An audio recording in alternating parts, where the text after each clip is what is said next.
E aí pessoal, aqui é o Bruno, certo? E hoje a gente vai estudar mais um pouco sobre cálculo 1. Se vocês lembram da nossa última videoaula, certo? A gente falou sobre a questão que dizia que a gente tinha que comprovar que realmente não existe o limite de seno de 1 sobre x quando x tende a zero.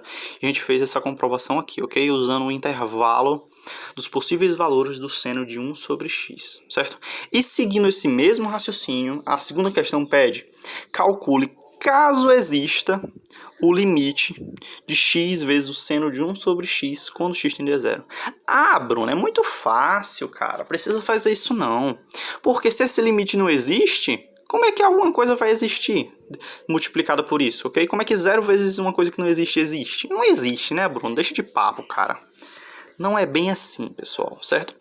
Ó, vocês lembram ainda da última videoaula que eu defini que o limite, certo?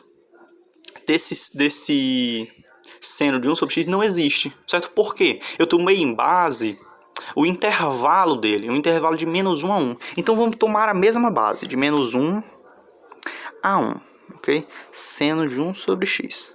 Bruno, mas se você fizer isso, você vai chegar no mesmo ponto e eu tô certo que não existe. Beleza, vamos lá. É o seguinte, gente, o que acontece agora se eu multiplicar todos os termos por x? O que acontece se eu multiplicar todos os termos por x? Vamos verificar o que acontece. Eu vou ter menos 1 vezes x, dá o quê? Dá menos x. Permanece a igualdade. X vezes o seno de 1 sobre x. É x vezes o seno de 1 sobre x, né? Não muda. Menor ou igual a 1 vezes x, x. Beleza? Aí, pessoal, o que vocês precisam me dizer agora é o seguinte: o que acontece se eu utilizar o teorema do confronto aqui? Né? Vocês lembram da última vez que eu falei? O teorema do confronto fala o seguinte: se eu tenho o limite de g de x igual a L e o limite de h de x igual a L, e eu defino que f de x está nesse intervalo de g de x para h de x, eu defino também que esse limite é igual a L, ok?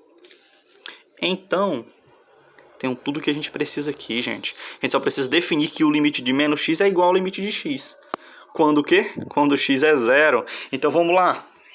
Eu tenho que definir, ó, o limite de menos x quando x tende a zero. Eu quero que isso seja menor que o limite de x vezes o seno de 1 sobre x quando x tende a zero. Isso ainda tem que ser menor que o limite de x quando x tende a zero. Ok? Se vocês me permitem, o limite de menos x é o limite o quê? De uma equação normal, né? De uma função normal. Então o que eu posso fazer? Substituir. Não tem nenhum risco, digamos assim. Então vamos lá. Menos zero é zero.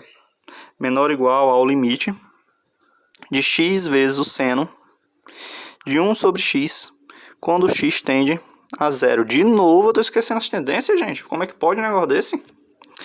Menor ou igual a... Qual o limite de x? Se a gente descobriu que o de menos x é zero, então o de x é o que, gente? Quando x tende a zero? É zero. Então, o que a gente afirmou aqui, ó, afirmou que zero é menor ou igual ao limite de x vezes o seno de 1 sobre x quando x tende a zero, que é menor ou igual a zero. Pelo teorema do confronto, a gente pode afirmar o seguinte: a gente pode afirmar que o limite de x vezes seno de 1 sobre x, quando x tende a zero, é o quê? É zero, ok? A gente afirma isso pelo teorema do confronto, beleza, pessoal? Espero que todos tenham entendido, certo? Se não entender, deixa aí nos comentários que a gente faz o possível para tirar essa dúvida, beleza? Obrigado pelo tempo. Valeu, pessoal.